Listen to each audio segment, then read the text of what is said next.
Assalamualaikum warahmatullahi wabarakatuh. Please let me introduce myself. My name is Geofaldy Denaldy. My student number 096, English Education Department, Bengkulu University. In our discussion today, I will discuss about culture, what American culture, and the things that need to be taught in EFL classroom. Alright everyone.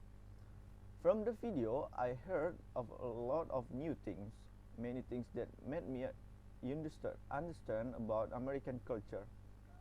In here, I take some important points from American culture that should be exemplified in the EFL classroom. The first, the students are expected to ask questions when in class. Through active involvement, EFL students can learn correctly and effectively and achieve optimal learning outcomes. Therefore, it must always be so that all students are actively involved in learning, so that they can achieve learning objectively optimally. Second, I strongly agree with the prohibition of students from using cell phones in class, because it can make EFL students not focus while studying. Smartphones can distract students during the teaching and learning process. Sometimes they get distracted by checking text messages, playing games, or just checking social media. It is not uncommon for students to miss some of the lesson given because they are too busy with their smartphone. Thirdly, it is normal for American teachers to sit at a desk. I think it can be done for a teacher if it is within reasonable limits. An EFL teacher can do anything that makes the interaction between student and teacher work. Well, good communication between teacher and student will have a very positive on EFL student. Alright. In this my negative opinion, the first always calls your teacher by name. I don't agree with this culture. Maybe for some country this is normal. However, I hope that the manners of EFL student must still be applied. Calling a teacher by name, in my opinion, is rude. In this my opinion, always calling your teacher by name creates a more personal connection, remove language barrier, and put student in better position to take responsibility for their own learning and feel more confident to ask all the questions. Respect is not one way. Respect is shown, not assumed, in all walk of life.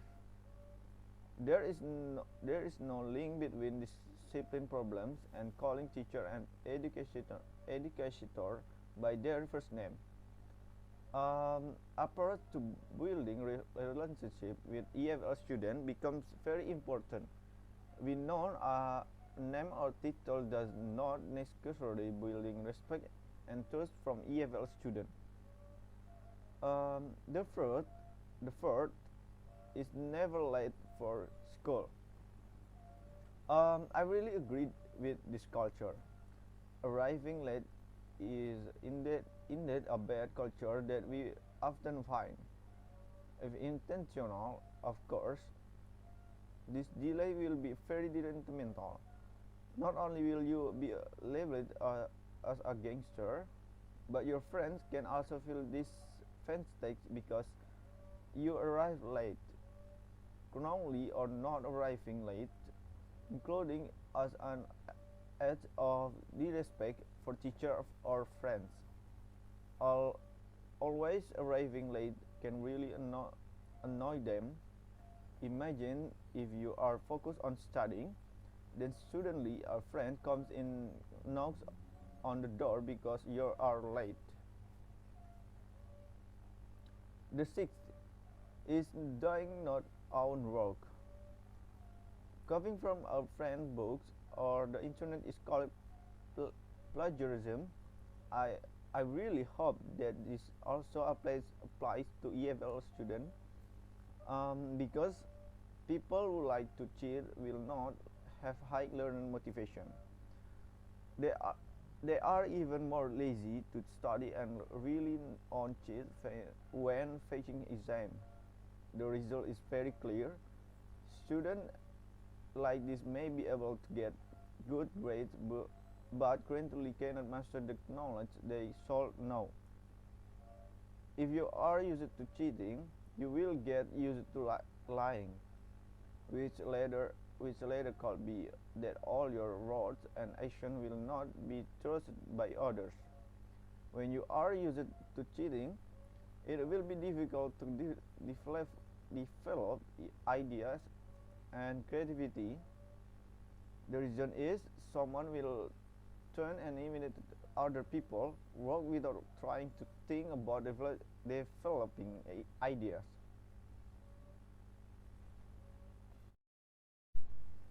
Um, Alright everyone, I will explain what culture is not general and what culture needs attention for EFL students. Culture is considered a third language skill apart from listening, speaking, reading, and writing.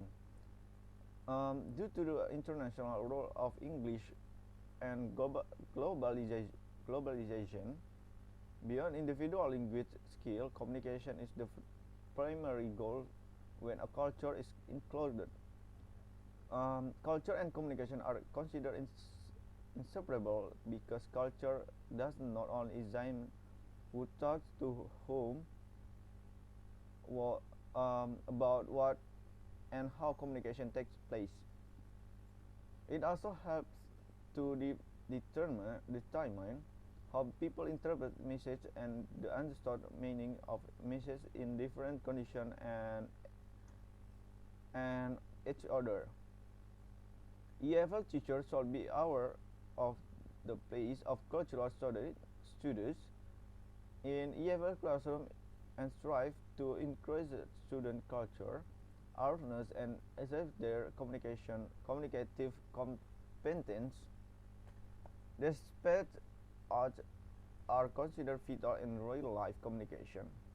Our norm differ across culture.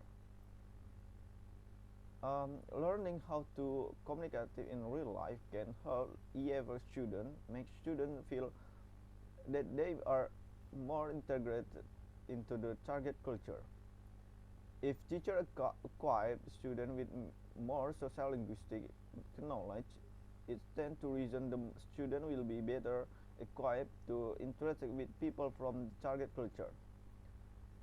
In EFL setting, these meetings are becoming increasingly frequent in light of the growth of learning English for work purpose. More importantly, understanding the culture can help students recognize and acquire sympathy for people from the target culture, so that they will have positive attitude about the target language. EFL benefit from a positive attitude about the culture in general, but should also feel positive about the target culture. Conversely, a negative attitude can lead to regression in motivation. This lack of motivation can lead to decrease of input, interaction, and output. EFL students may not develop well. Much literature shows that teaching culture plays a very important role to help students become successful.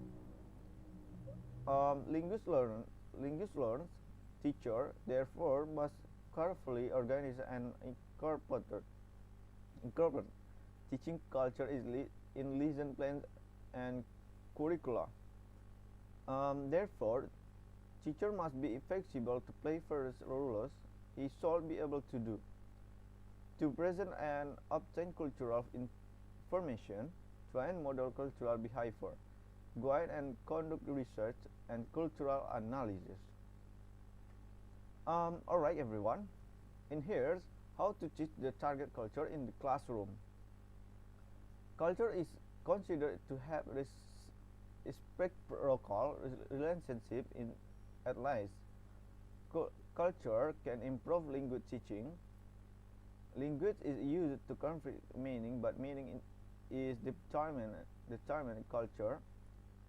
However, the question remains how language teacher and effectively incorporate culture knowledge in the classroom. The aim of teaching culture is to raise student awareness and develop their constantly about the target culture and their own culture, helping them to make comparison between culture. And then teacher must be critical in choosing what to teach, because the limiting teaching time does not allow language teacher to convey all things that are culturally relevant. Student awareness of culture